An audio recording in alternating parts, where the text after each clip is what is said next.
Sud Radio Parlons Vrai chez Bourdin, 10h30, 12h30, Jean-Jacques Bourdin. Il est 11h03, merci d'être avec nous, c'est un plaisir tous les jeudis. Je prends beaucoup de plaisir à recevoir des députés de tous bords politiques qui viennent nous voir ici et nous ouvrons les débats. Et j'aime beaucoup cela, il y a des débats à l'Assemblée nationale, je n'ai pas la prétention de me substituer à l'Assemblée nationale, mais les débats sont toujours très constructifs, toujours très intéressants, échange d'idées, échange de points de vue sur l'actualité. L'actualité, aujourd'hui, évidemment, la visite de Volodymyr Zelensky en Europe occidentale, Londres, Paris et Bruxelles, mais aussi, évidemment, la réforme des retraites. Alors, pour parler de l'actualité, ce matin, nous avons avec nous Véronique Louwagie, qui est députée LR, Les Républicains de l'Orne. Bonjour. Bonjour. Merci d'être avec nous. Nicolas Turquois, qui est député MoDem de la Vienne. Bonjour. Bonjour Jean-Jacques Bourdin. Et j'attends d'un instant à l'autre Nathalie Oziol, députée La France Insoumise de l'Hérault. Un mot, avant de parler de l'Ukraine, je me tourne vers vous, Nicolas Turquois. J'ai vu que l'un de vos collègues, député MoDem, a vu sa permanence privée d'électricité. Vous avez vu ça ? Ben oui, j'ai appris ça il y a à peu près à 1 heure. Je trouve ça lamentable. C'est une forme de pression physique sur le débat. Malgré ce que certains pensent, être élu n'est pas simple parce que parfois votre entourage, parce que parfois vos amis sont mis sous pression du fait de votre engagement. Et là, je suppose qu'il a des collaborateurs dans sa permanence et c'est une forme de pression qui est insupportable. On essaye de convaincre, on n'essaye pas de faire peur ou de menacer pour faire valoir ses idées. Vous dites la même chose, Véronique Louwagie ? Oui, bien entendu. Je pense que les manifestations sont tout à fait légitimes. Mais il faut que la démocratie s'exerce. Mais je crois qu'il y a des limites à toutes les formes de violence. Et là, finalement, c'est une forme de violence. Et cela n'est pas acceptable. Bien, ça va ? Vous n'êtes pas trop fatigué après les travaux à l'Assemblée ? Parce que, non, ça va ? Alors, nous ne sommes qu'au début du marathon. Vous n'êtes qu'au début du marathon. Enfin, jusqu'au 17. Hein. Voilà, c'est ça. Jusqu'au 17. Bien. Nous allons revenir sur la réforme des retraites, évidemment. Bien, parlons de l'Ukraine, Volodymyr Zelensky. Alors, Volodymyr Zelensky est donc à Bruxelles, il est passé par Londres d'abord, ensuite il est venu à Paris, il a été reçu par Emmanuel Macron, Olaf Scholz est venu les rejoindre, dîner à l'Élysée, il a passé la nuit à Paris et ce matin, il a pris l'avion avec Emmanuel Macron pour se rendre à Bruxelles, sommet des 27 de l'Union européenne, une tournée européenne inattendue parce que personne ne savait que Volodymyr Zelensky allait venir. Il a accordé une interview au Figaro que j'ai trouvé très intéressante dans les propos. Hein.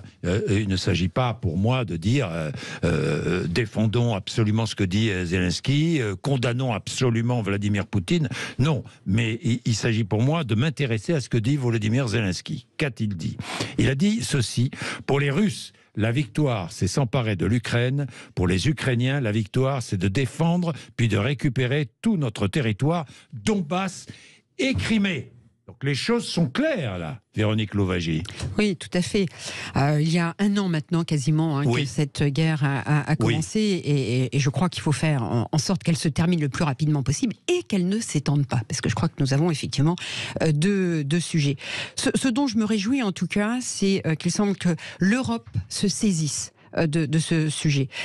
Parce que je ne crois pas que chaque État puisse intervenir de manière isolée. On voit bien là que l'Allemagne et la France reprennent le leadership, puisque finalement, il faut éviter que la Russie puisse s'accaparer d'autres territoires, et il faut faire en sorte, effectivement, que l'Ukraine puisse défendre son territoire et récupérer, parce que derrière, on a le sujet de la Crimée. Voilà. Il faut être très vigilant de ne pas rentrer dans une escalade, et je crois que la diplomatie est très importante. Il faut certes protéger l'Ukraine, voilà, mais il ne faut pas le faire État par État, il faut que l'Europe se saisisse. Je crois que beaucoup de personnes regrettent, je dirais, un côté très réglementaire, très administratif de l'Europe, mais la base de l'Europe, c'est quand même la protection, la protection de la paix. Voilà, ça a été d'ailleurs l'initiative qui a conduit à ce que nous ayons l'Europe. Donc il faut faire en sorte que cet élément principal, où tout le monde est d'accord pour dire que l'Europe, c'est derrière un objectif de paix, elle est faite, elle a été constituée pour la paix, et donc il faut tout faire en sorte pour que l'Europe se saisisse de ce sujet. Oui, et bien rappeler qu'on est bien loin aujourd'hui d'un début de négociation entre Vladimir Poutine et Volodymyr Zelensky, mais bien loin, contrairement à ce que disent tous ceux qui défendent la paix. Oui. Bonjour. Voilà, Nathalie Oziol qui nous rejoint. Il y a un problème de taxi, c'est pas votre faute. On vous a volé votre taxi, Nathalie Oziol. Bon, merci d'être avec nous. Vous êtes députée La France Insoumise de l'Hérault. Nous parlions de l'Ukraine avant de parler de la réforme des retraites. Vous écoutez à la radio. Voilà, vous écoutiez à la radio. Bon, Véronique Louwagie, Nicolas Turquois, vous êtes d'accord avec Véronique Louwagie? Prudence, évidemment. Volodymyr Zelensky est venu en tournée européenne.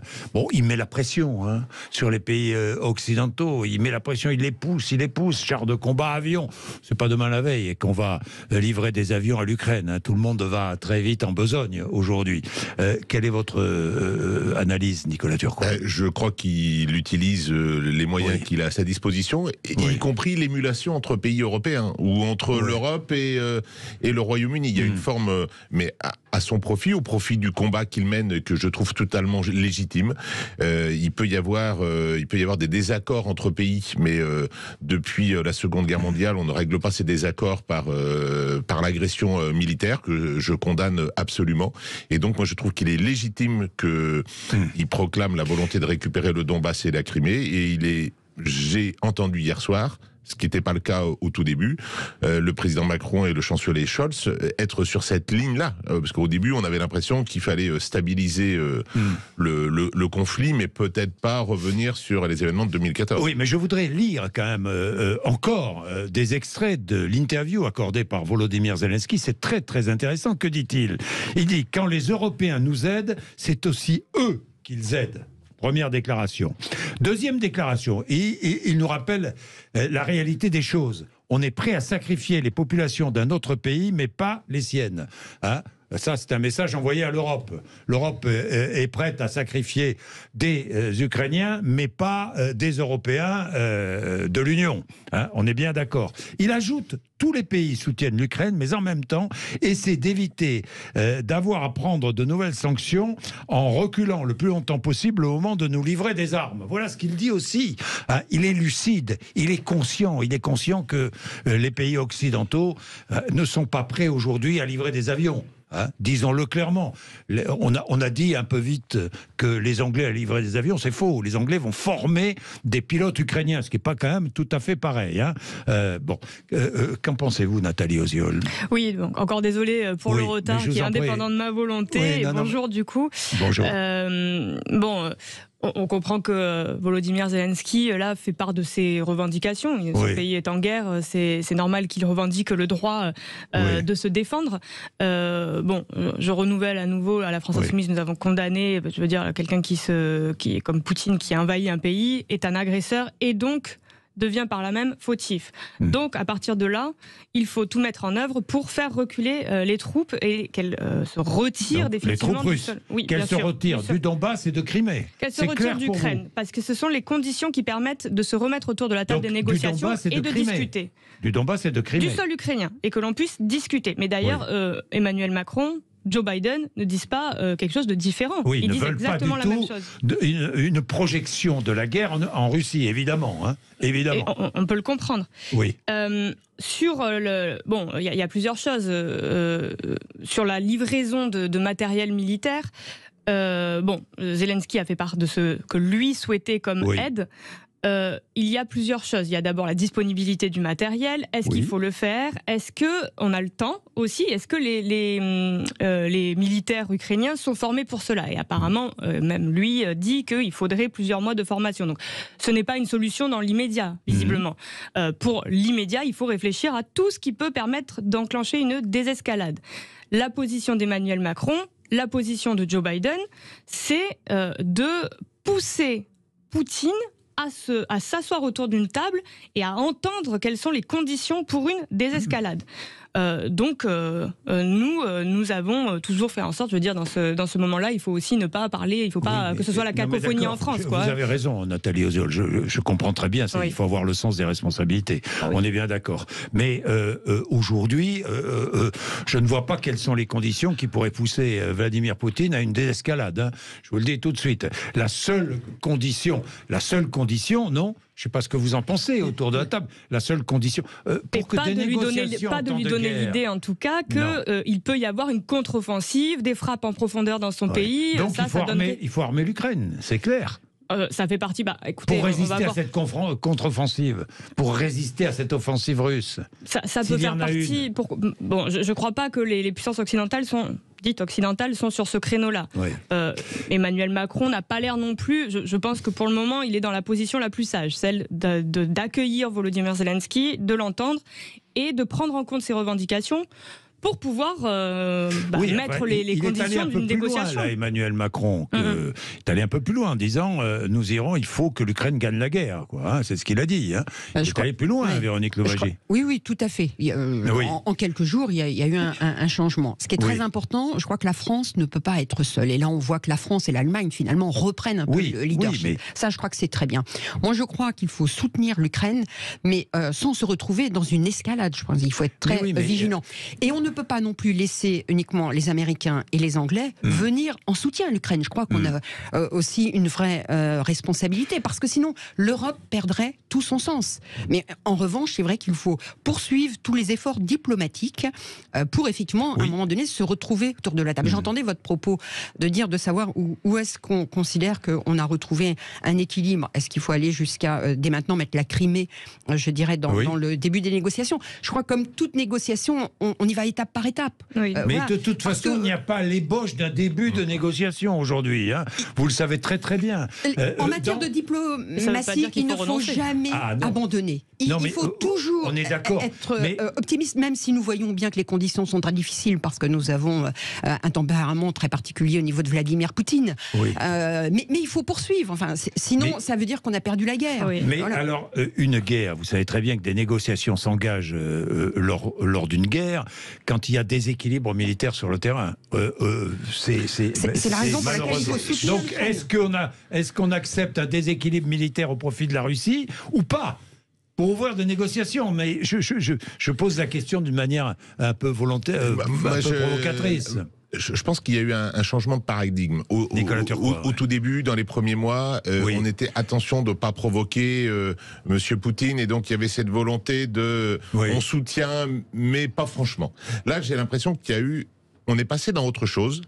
Et de se dire, parce que ça commence, les conséquences même de l'Ukraine, on va être très égoïste, mais les conséquences de l'Ukraine commencent à peser sur tous les Occidentaux, par le prix de l'énergie, par l'inflation, et donc de se dire qu'à un moment donné, il faut mettre fin à cette guerre, ça aurait peut-être aussi une forme d'utilité. Et donc, pour pousser Poutine à la négociation, il faut que le rapport de force change. Et si Poutine, mois après mois, recule, je pense que ça peut être un élément qui permette de remettre les gens autour de la table. Pour l'instant, il y a une forme de stabilité. Bon, il a perdu il y a quelques mois, mais il y a une forme de stabilité, d'embourrement. Et on se dit, est-ce qu'on est parti pour 3 ans comme ça? Ça sera insupportable. Donc il faut... moi, j'ai vu une bascule dans le soutien. Il y a eu les chars, on parle des avions. Effectivement, c'est pas tout de suite. Il faut la formation, mais... Envoyer le fait qu'on forme, c'est quand même un signal qui a du sens. Et je crois qu'il faut envoyer à Poutine un élément un peu... de fermeté et d'engagement. Une forme d'engagement. Peut-être dire aussi, parce que là, Vladimir Poutine a l'air enfermé dans une logique jusqu'au boutiste. Il a décidé de faire les gros bras et dire qu'il ira jusqu'au bout. A-t-on intérêt à rentrer dans cette logique-là, jusqu'au boutiste? Ça, c'est sa logique à lui. On a tout intérêt à sortir exactement du raisonnement dans lequel lui, il est. Et à toujours maintenir l'issue ouverte. Pour qu'au moment où il finira par comprendre qu'il n'a pas intérêt à aller jusqu'au bout de cette guerre, parce que personne n'a intérêt à un nouveau conflit qui serait soit européen, voire mondial, alors ils décident, ils sont forcés d'accepter de discuter. Alors, j'en termine et on va passer à la réforme des retraites. Ce que dit encore Volodymyr Zelensky, si Poutine gagne cette guerre, il recommencera la même chose ailleurs. Voilà ce qu'il dit. C'est un avertissement qu'il nous lance. Je ne sais pas comment on doit prendre cet avertissement, si on est d'accord avec ses propos. Il a raison. Il a raison. Il a raison. Non, mais la question se pose. Est-ce que effectivement ce sera ce scénario? Personne ne peut le dire, mais la question se pose, puisque nous voyons bien l'escalade. Il y a eu la Crimée, maintenant il y a l'Ukraine. Donc effectivement, pourquoi pas un autre territoire? On voit bien cette volonté. Et un autre territoire qui sera un territoire de l'OTAN. Voilà. Si ça concerne il y a la Moldavie, il y a la Moldavie d'abord. La question est il est légitime. nostalgique de l'ancienne Union soviétique, donc ça ne s'arrêtera pas. Deux autres choses. La Légion d'honneur, Zelensky, ça vous choque ou pas? Non, c'est normal, logique. Je crois que ça n'est pas le propos le plus important, à mon avis. C'est pas le plus important. Bon, on est bien d'accord. Allez, on va parler à la réforme on va parler de la réforme des retraites dans un instant. Aujourd'hui, pause. Vous êtes là, merci. Pause, puisque c'est la journée réservée au Parti Socialiste. Nous allons voir où en sont les débats qui n'avancent pas vraiment. 11h18, à tout de suite. Sud Radio Parlons Vrai chez Bourdin, 10h30, 12h30, Jean-Jacques Bourdin. Il est 11h21. Merci d'être avec nous ce matin sur Sud Radio, jeudi politique. Donc Nathalie Oziol, députée LFI de l'Hérault, Nicolas Turquois, député Modem de la Vienne, et Véronique Louwagie, députée LR de l'Orne, sont avec nous autour de la table. Tiens, je regardais les dépêches à l'instant pendant la pub, et je voyais Éric Zemmour dire « je voterai, si j'étais député, je voterai la réforme des retraites ». Voilà ce que dit Éric Zemmour. Il ne l'est pas. Ouais. Mais voilà. Oui, quoi. Non, mais non, c'est un petit peu agaçant, toutes ces personnes qui s'expriment à l'extérieur.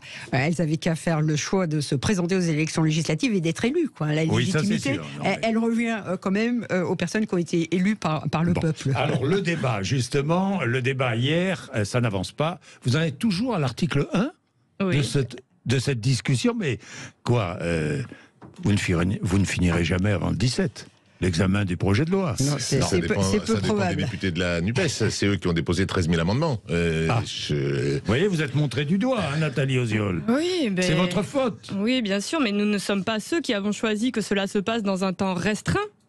C'est le véhicule législatif choisi par le gouvernement. Si vous estimez qu'il n'y a pas assez de temps pour débattre, eh bien prolongez le temps. Le problème vient de là, c'est que le temps de base est limité. Au moment où nous parlons, on a un jour qui est retiré des débats parce que les 3 groupes macronistes alliés avec le RN ont voté pour maintenir la niche parlementaire du Parti Socialiste, alors que tous les groupes de la NUPES, et pas seulement, les Républicains. Les Républicains également ont demandé, je veux dire, c'est pas une lubie de l'opposition. Nous voulions débattre. À chaque fois que nous demandons des prolongations. Mais nous demandons aussi à ouvrir le week-end, par exemple. Ça change rien. Sur un sujet donné, vous pouvez faire des dizaines et des dizaines d'amendements. Il n'y a pas des dizaines et des dizaines d'idées sur un sujet donné. On peut l'exprimer. J'entends des oppositions. Mais là, vous êtes dans une stratégie de blocage. Donc, à un moment donné, soit on prend... Vous avez même, dans vos argumentaires, puisque vous avez fait le tour de tout ce qui pouvait être dit, même à l'extravagance. Et donc, ça sonne. Moi, je reçois un certain nombre de messages de gens qui ne nous sont pas forcément favorables, mais qui trouvent vos prises de position totalement extravagantes et donc qui vous desservent. Continuez comme ça, l'excès. La conclusion, c'est que vous n'arriverez pas au bout. Quoi qu'il arrive, je pense. Véronique Louwagie, vous n'arrivez pas au bout. Moi, je regrette le véhicule législatif qui a été choisi par le gouvernement, parce qu'en ayant effectivement fait le choix d'un PLFSS, cela nous restreint en temps de discussion. Donc je regrette. Voilà. Pour autant, c'est vrai qu'aujourd'hui, je prends l'article 1, puisque nous sommes sur l'article 1, nous avons une série d'amendements et finalement avec un grand nombre de répétitions. Je crois que où nous sommes favorables à l'article 1, où nous ne le sommes pas, où nous voulons des améliorations ou pas, mais à un moment donné, quand nous avons quelques centaines d'amendements qui se ressemblent, ça n'a plus de sens. Et c'est véritablement de l'obstruction. C'était les régimes spéciaux. On a eu quand même tout un tunnel d'amendements sur la pénibilité des métiers de la Banque de France. Je ne remets pas en cause l'intérêt des salariés de la Banque de France, mais que LFI défendent la pénibilité de la Banque de France par rapport avec des arguments qui sont allés très très loin. Ça ne ressemble plus à rien. Alors la Banque de France, les régimes spéciaux, très bien, finalement vous faites l'émission à ma place. La Banque de France, les régimes, je rappelle que à la Banque de France, il y a un régime autonome. Rappelons-le, qui est un régime spécial, il est autonome, c'est la Banque de France. Et excédentaire.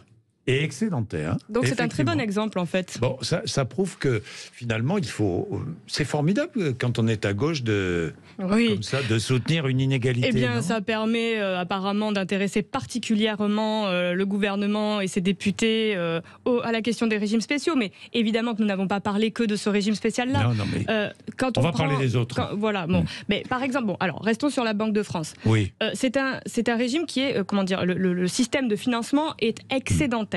Donc il vient spécifiquement mettre la lumière sur le fait que l'argument de dire que ce système est en faillite, qu'il va y avoir un déficit qu'on ne pourra jamais résorber, ce n'est pas vrai. Ce n'est pas vrai. Et en fait, chaque argument qui serait censé justifier cette réforme est démonté un par un. Il n'y en a pas un qui tienne et il n'y en a pas un qui fasse preuve d'originalité depuis 30 ou 40 ans que des gouvernements ultralibéraux successifs essaient de s'attaquer au régime des retraites. Bon, mais les régimes spéciaux, c'est une inégalité quand même. Oui ou non? Est-ce que c'est une inégalité? Ambroise Croizat, grand absent de nos débats, disait il n'y a pas d'acquis sociaux, il y a des conquis sociaux. Parler de conquis sociaux. Pourquoi? Parce que ces régimes spéciaux, ils n'ont pas été donnés comme ça dans une grande générosité, une grande magnanimité. Ça a été arraché par des combats, des luttes, des manifestations. Et pourquoi? Parce que, par exemple, les salariés d'EDF, les salariés de la RATP, on leur reconnaît une certaine pénibilité dans leurs conditions de travail. Certains, selon les postes qu'ils occupent, ont même une espérance de vie diminuée. Donc le fait de pouvoir partir en avance à la retraite leur permet au moins d'en profiter un peu. Mais par ailleurs, cela demande une surcotisation. Ils surcotisent le temps qu'ils travaillent. À la Banque de France, il y a 7 850 cotisants et 17 000 pensionnés. Il faut le savoir. C'est un régime excédentaire, effectivement. C'est un régime donc qui est autofinancé. Comme d'autres d'ailleurs, les avocats par exemple ont un régime, les pharmaciens ont un régime autofinancé qui fonctionne bien. Apparemment. Et pourquoi est-il autofinancé? Parce qu'ils ont le droit de prendre une part des dividendes des réserves de la Banque de France qui sont placées. C'est les réserves de tout un chacun, de tous les citoyens. Pourquoi est-ce que tous les citoyens n'en bénéficient pas? C'est notre argent qu'ils utilisent pour financer leur régime quand même spécial de retraite. Un fonctionnement particulier. De la même façon que pour les IEG, l'industrie électrique et gazière, il y a un taux de 4% qui est appliqué sur toutes nos factures d'électricité au titre de la CSPE pour financer l'équilibre. 1,7 milliard que la collectivité donne à l'ensemble. Il faut que toutes les règles spécifiques de solidarité, c'est la solidarité. Le principe de la régime par répartition, c'est tous pour tous. C'est pas tous pour chacun. La somme, notre pays, c'est un pays du collectif, c'est pas une somme des intérêts particuliers. Alors, l'IEG, c'est les industries électriques et gazières, il faut le savoir. Alors, là aussi, c'est un régime spécial qui est supprimé par le projet de loi. Je rappelle que ce régime des industries électriques et gazières est en excédent de 120 millions d'euros. Oui, mais le régime bénéficie d'une taxe d'1 milliard affectée à ce régime, d'1,7 milliard d'euros payés par nous, par les consommateurs sur chaque facture. Est-ce logique et est-ce égal? Est-ce équitable? Je crois qu'il faut distinguer les régimes spéciaux qui bénéficient d'un financement de l'État, comme celui que vous venez de citer. De l'État, de nous. Oui, l'État derrière, c'est nous. Et les régimes spéciaux qui ne bénéficient pas de financement de l'État. Je vais parler notamment de la caisse de retraite des notaires, des clercs de notaires, dont nous avons beaucoup parlé, qui ne bénéficient d'aucun financement de l'État. Voilà. Donc là, nous avons effectivement ces régimes spéciaux. Enfin, il faut les distinguer. Voilà. Mais c'est pas distingué dans la loi. Ça n'est pas distingué. C'est pour ça qu'il y a une forme d'illogisme quelque part. Parce que vous défendez les notaires, mais vous ne défendez pas les électriciens. Non, je distingue le régime spécial qui fait l'objet d'un financement de l'État et ceux qui n'en font pas. Et ceux qui n'en font pas devraient être un modèle, finalement, qui devrait nous servir de modèle. Et pourquoi ils n'ont pas de financement de l'État et pour autant c'est une caisse autonome qui est excédentaire, la caisse des clercs de notaires? Parce qu'ils font de la capitalisation collective. Et je regrette que le gouvernement n'aménage pas à côté du régime de répartition auquel je suis très attachée, capitalisation. Une petite part mais capitalisation collective, pas individuelle. Parce que si nous faisons de la capitalisation individuelle, ce serait au détriment des personnes qui ont les salaires les plus bas, qui sont les plus fragiles, les plus vulnérables. Mais la capitalisation collective, c'est un excellent modèle. Nous avons des caisses autonomes, c'est la caisse des pharmaciens et c'est la caisse des clercs de notaire. Et là, je ne comprends pas cette démarche. Pour autant, à un moment donné, les régimes spéciaux, et quand je pense à la RATP, aux industries électriques et gazières, ont été mis en place parce qu'il y avait une pénibilité très particulière de ces métiers. Et je crois qu'aujourd'hui, analyser la pénibilité des métiers en partant finalement de la nature de l'employeur n'est pas convenable. Il y a des questions de pénibilité, mais celle-ci doit s'analyser en prenant les conditions de travail, les situations de travail, il y a des pénibilités la nuit, etc. Et il faut analyser la pénibilité sous cet angle. Eh bien, nous allons continuer sur les régimes spéciaux. Pourquoi ? Parce que c'était l'objet de la discussion d'hier. Hein. Vous en êtes là, dans cette réforme des retraites. Et nous aurons le témoignage d'Éric, qui est sapeur-pompier dans l'Ariège. Il a 56 ans.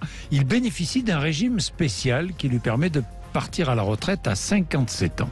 Il est 11h31. À tout de suite.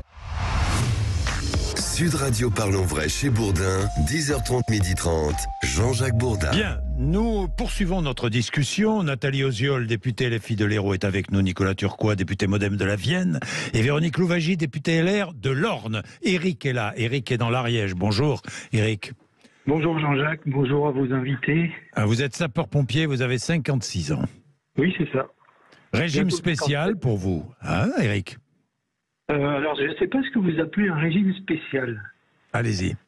Parce que si vous appelez un régime spécial le fait que pendant des années, j'ai payé une surcotisation de 3,8%, en plus des cotisations retraite, bien sûr. Oui. Mais pour pouvoir partir 5 ans avant, je ne trouve pas que ce soit un régime spécial. Oui. C'est un régime. Alors, je dirais que c'est un régime différent, Éric, pardon, du régime général. Mais quand vous faites le ratio, Jean-Jacques... C'est une forme de capitalisation, non, Éric ? Collective. Alors, je ne sais pas si on peut appeler ça une capitalisation, mais en fait, on nous dit métier à risque, on nous vend tout un tas de choses liées à notre profession dangereuse, sauf que derrière, il n'y a rien, quoi. Il n'y a rien. Nous, on a payé. Moi, les 5 années dont je vais pouvoir bénéficier, je les ai payées. Et ça fait des années que je les paye. Et donc vous dites, il est injuste, alors que j'ai payé, il est injuste que je parte à 59 ans au lieu de 57. Ben, tout à fait, tout à fait. Ben oui, on peut comprendre Éric, non ? On nous dit qu'on est dans un régime spécial, mais moi je ne suis pas dans un régime spécial à partir du moment où j'ai payé les années que j'ai... Oui, c'est pas un régime spécial, oui, c'est un régime... C'est des règles particulières ce qu'on appelle les actifs et les superactifs, catégories actives ou superactives, qui sont liées à un risque spécifique. Les pompiers font partie des catégories actives avec 5 ans de décalage, et il y aura toujours 5 ans de décalage par rapport à la règle commune. Mais donc, à la même sauce que tout le monde, ils partiront 2 ans plus tard. Pas pour ce monsieur, parce qu'il est de 56 ans, il va avoir qu'une partie de... Vous deviez partir à la retraite à 57, hein, Éric ? Oui. Et vous allez partir à 57 toujours ? Oui, parce que je peux partir à partir du 1er août. Ah oui, d'accord, vous pourrez partir à partir du 1er août. Donc ça va, Éric, vous n'êtes pas touché par la réforme. Cette réforme, elle est injuste, Jean-Jacques. Ouais. Vous savez, quand pendant des années, vous travaillez 24 heures. Oui. Nos gardes, c'était 24 heures. Et puis que ces 24 heures sont décomptées 16 heures. Quand vous êtes à la retraite, si vous avez effectué un temps de travail qui est inférieur au temps de travail annuel, on vous fait une décote. On vous donne pas le salaire. Oui. Par contre, moi qui ai travaillé 800 heures de plus pendant des années, chaque année, on ne compte rien en surcote. Oui, pas de surcote. C'est qu'il n'y a pas de cadeau. Les régimes spéciaux ne sont pas des cadeaux. D'ailleurs, le problème de la décote surcote, c'est aussi une grande question. Pourquoi pas de surcote quand on veut travailler plus longtemps, si on peut travailler plus longtemps, par exemple ? On peut avoir. Les surcotes, ce sont les trimestres qui sont réalisés à partir de l'âge légal de départ, qui qui sont travaillés à partir de l'âge légal de départ si vous avez l'ensemble de vos trimestres déjà. Il y a des surcotes, il y a des gens qui ont un certain nombre de surcotes quand ils travaillent au-delà de l'âge légal. Mais il faut avoir déjà tous vos trimestres au moment de Bien, merci beaucoup. Merci Eric. Là, c'est pas un régime spécial, c'est un régime un peu particulier. J'en termine avec les régimes spéciaux. La RATP, par exemple. Alors là aussi, il y a débat. Suppression du régime spécial de la RATP. Je rappelle que c'est pas une suppression, c'est une extinction du régime pour les nouveaux entrants. Je crois qu'il faut être très précis parce que c'est important pour que vous compreniez bien. C'est-à-dire que tous ceux qui sont à la RATP aujourd'hui vont garder leur régime particulier, mais ceux qui vont entrer à la RATP n'auront plus ce régime particulier, le régime particulier de la RATP. Alors, qu'est-ce que vous en pensez? Est-ce qu'il faut le supprimer, ce régime, Véronique Louwagie? Oui, au nom de l'égalité, je pense qu'il faut supprimer ce régime qui avait finalement vocation à prendre en compte la pénibilité des métiers. Oui. Et moi, je suis très attentive à la pénibilité des métiers, encore plus d'ailleurs si on relève l'âge légal de départ à la retraite à 64 ans, parce que je pense que c'est très, très important. Il faudra y avoir une attention plus importante.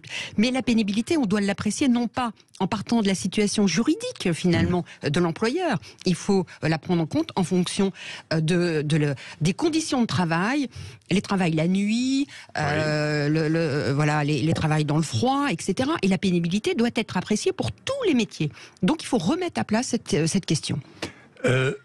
Même chose? Vous dites la même chose? Non, vous dites pas la même chose, Nathalie Non, Osiol. pas vraiment. Non, mais en plus, ce sont des secteurs qui ont des difficultés à recruter actuellement. Il y a un problème d'attractivité. Donc, en enlevant en plus des statuts qui ont été gagnés.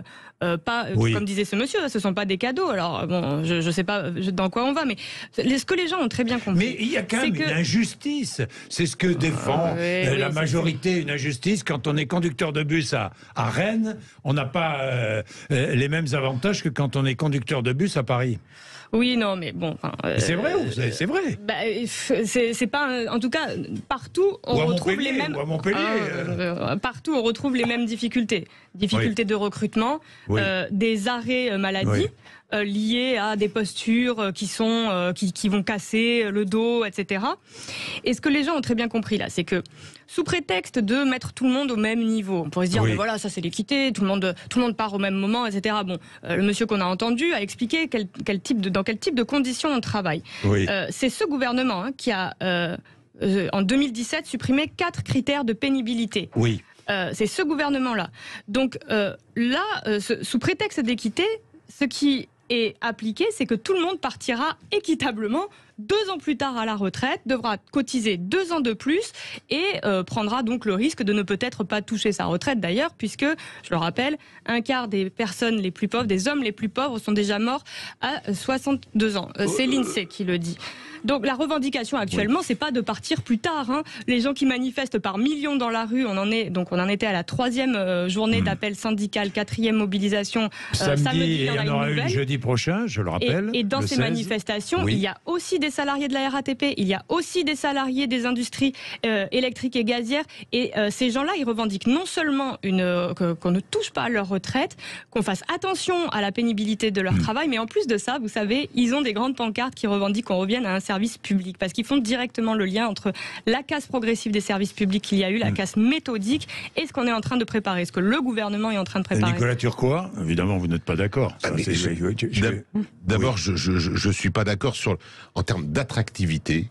J'ai à côté de moi une toute jeune députée, et hier, quand vous êtes exprimé, certains de vos groupes sur le sujet, elle me dit mais à quel moment je choisis mon métier en fonction des conditions dans lesquelles je pourrais partir ma retraite?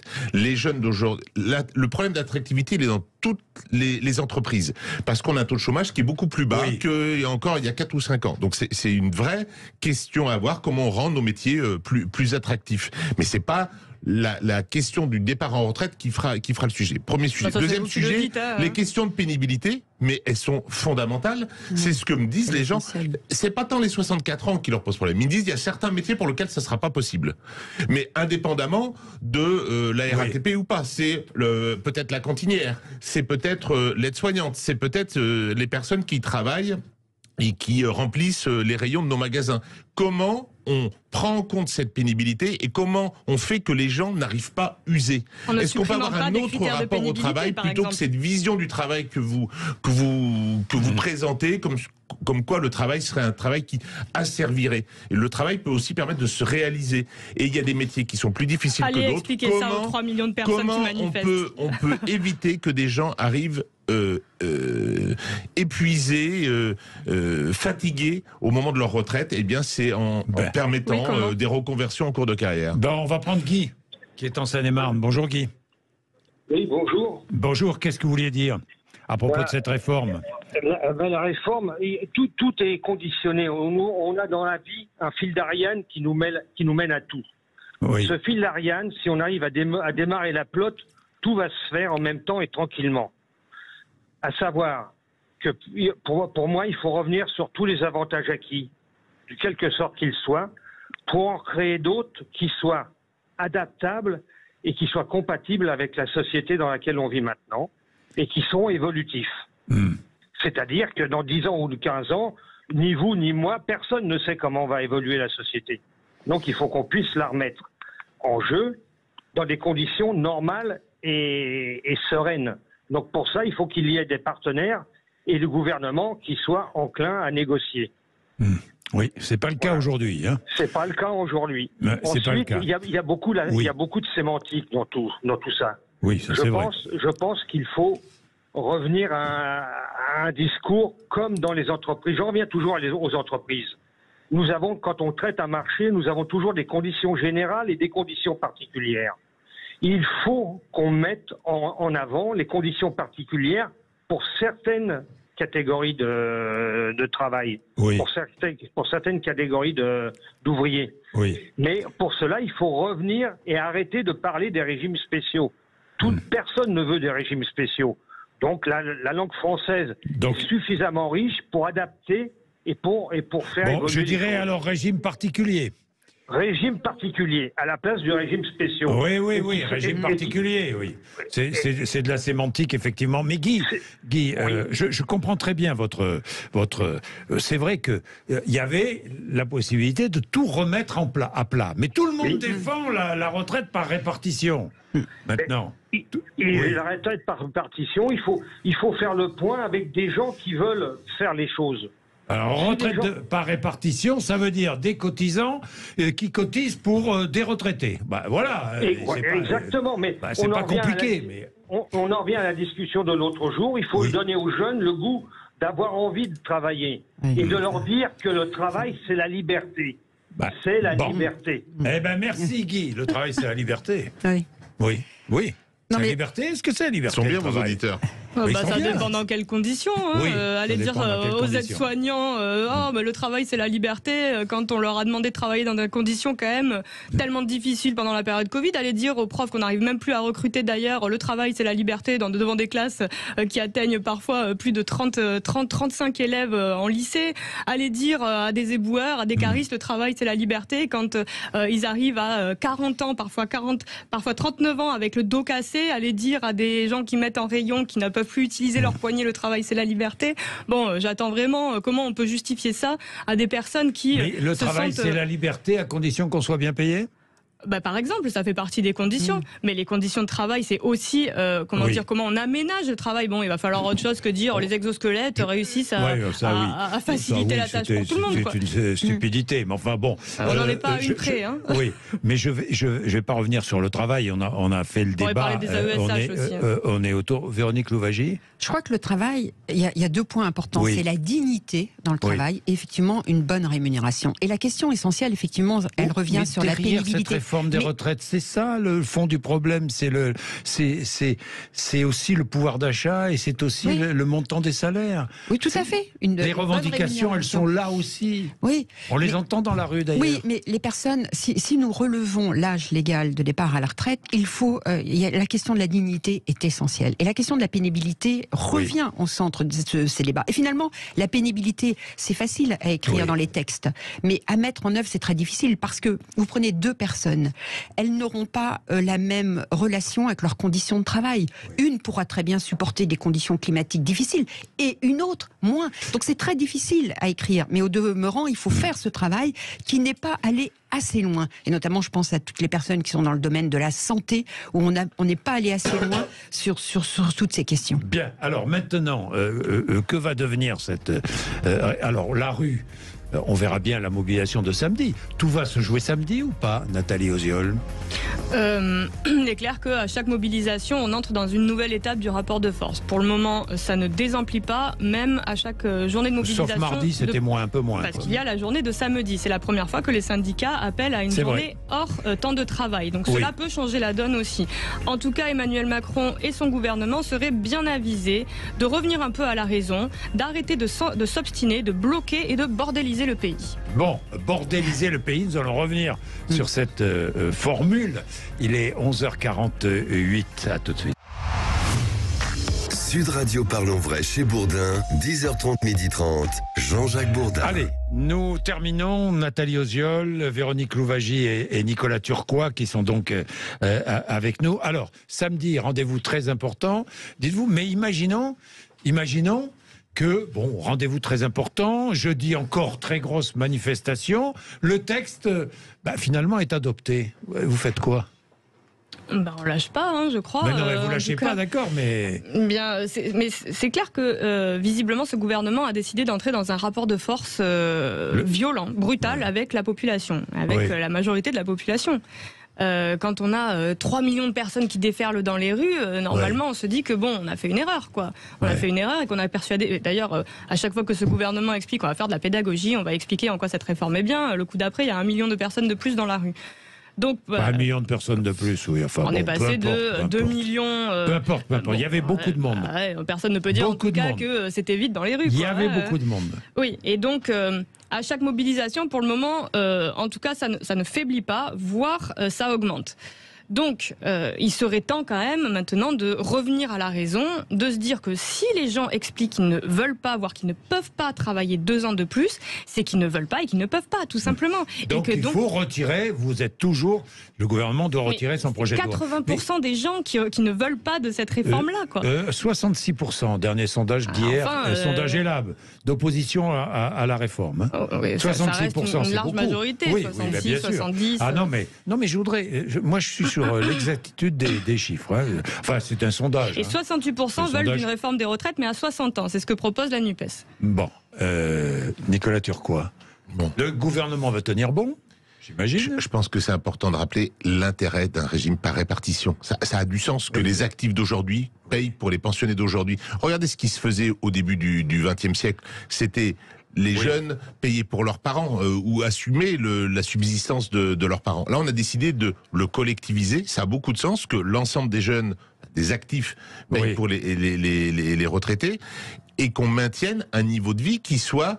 Les retraités d'aujourd'hui ont un niveau de vie égal, voire légèrement supérieur à l'ensemble des Français. Certains sont dans des conditions très difficiles. C'est pour ça qu'il faut tenir compte des plus modestes. C'est la revalorisation, ça s'appelle du minimum contributif, qui va s'appliquer à certains, ceux qui ont travaillé une carrière complète. Il y a donc 1200 €, enfin pas tout à fait 1200 € d'ailleurs. Des éléments de solidarité. Pour une carrière complète. Ça fait une petite pour partie, des éléments de solidarité, pour améliorer le système qui est très perfectible par plein d'endroits, mais il faut travailler à ce côté collectif. Très bien. Donc vous maintiendrez le gouvernement maintiendra le texte, qu'il y ait 1 million, 2 millions ou 3 millions de personnes dans la rue. Ça, c'est pas un souci, ça.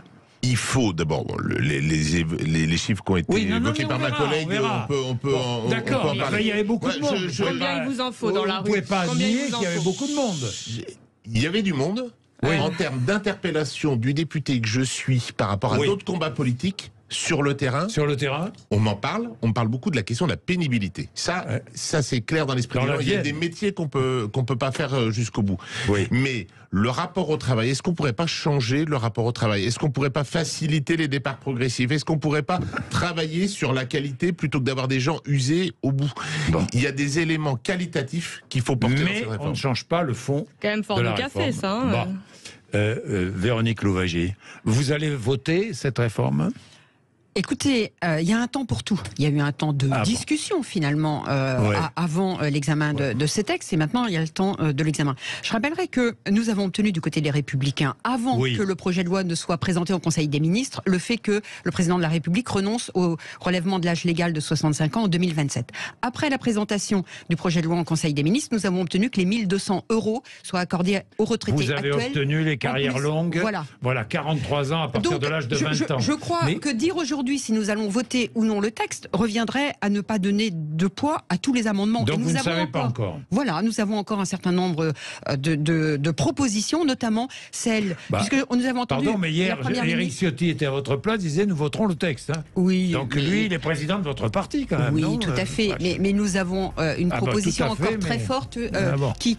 Mais vous êtes côté Pradier un peu, vous, Véronique Louwagie, non ? Vous pouvez me juger comme vous voulez. Non, je vous juge pas, je vous pose la question.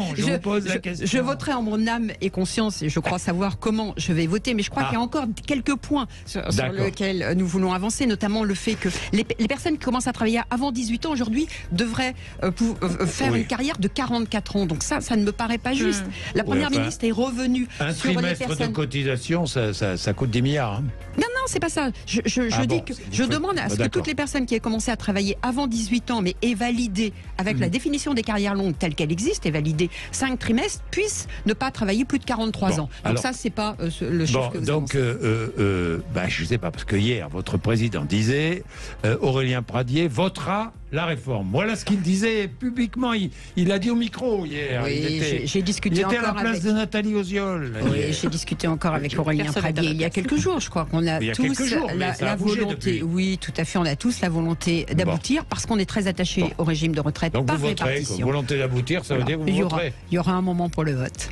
Ben, j'ai compris. Vous avez compris. Vous êtes rassuré alors dans la majorité, puisque vous aurez une majorité alors.